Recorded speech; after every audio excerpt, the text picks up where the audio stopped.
Godal Vaipo Godal Amy te he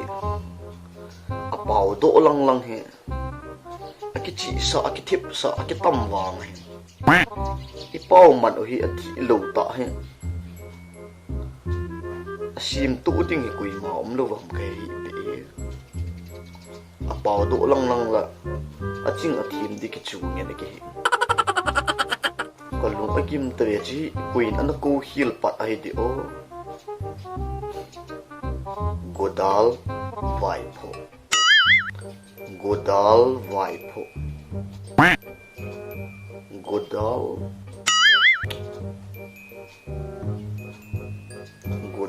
Vaipo Adi the mo mo he ji emitian Godal Vaipo ti ai ku hi Adi lo kha me Itu sim hi o Zan mang dia zong Kana phalo Tip dia min nang zong he Mi lung gim lai lai min thu khu lai lai le Oleng hen hu na ipilai thu mau mau ban ni Oting luk na chu ta ka pe chak ni Yo Tu lai tai ki ka brok chu Ka brok wale Ka AP hi brok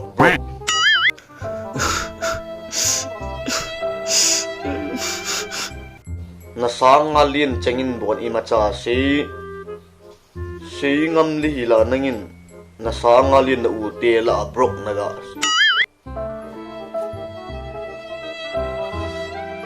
Ka brok wale Zalam zoom lam yong hello Queen na date na ki sa ba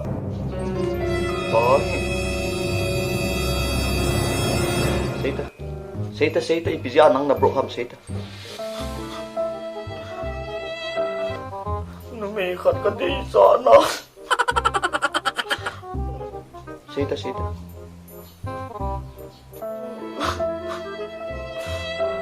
Sekolah ni kat ka kau tua Apan lah, seita, apan lah.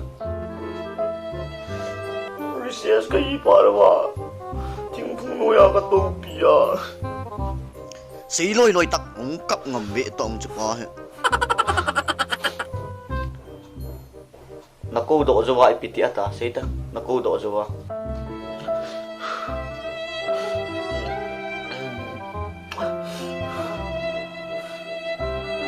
Kalau orang say chop ni ati wa. Konong, thang min lien chunong say inti, ha? I love you kati le. Pause. I love you na ti zawa ipi say ong.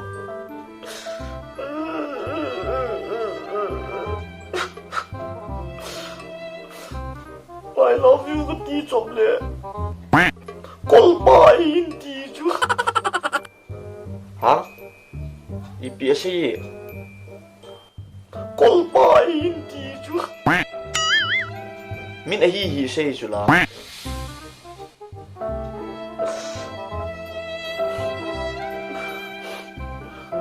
Min na vom mi na kolpa ti ju pinakapi yang pasal ni lo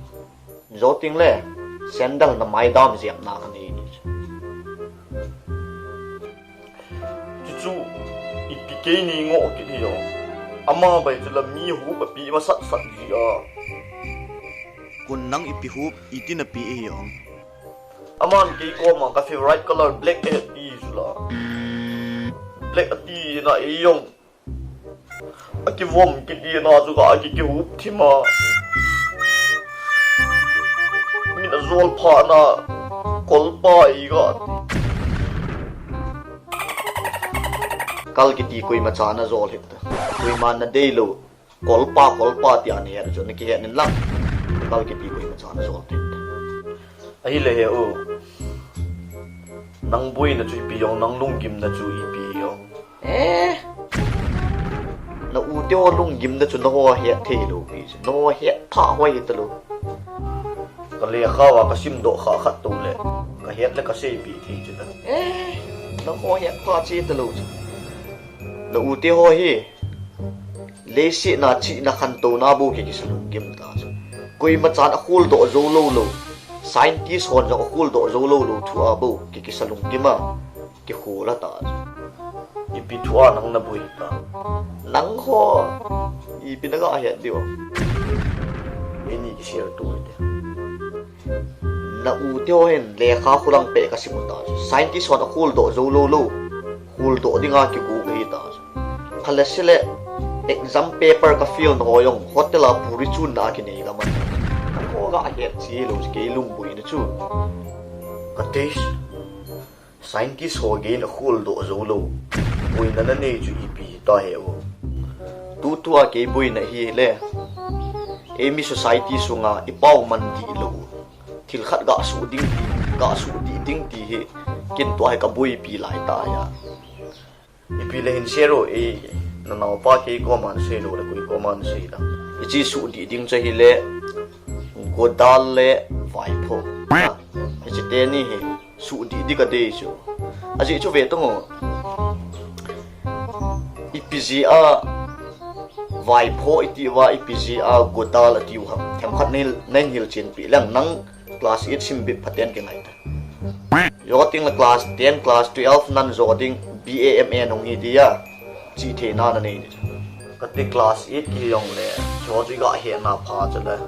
jo ting la class ki ung sang na ding buin ki feel yong le ei si bi be ho vai pho hi English a ile a le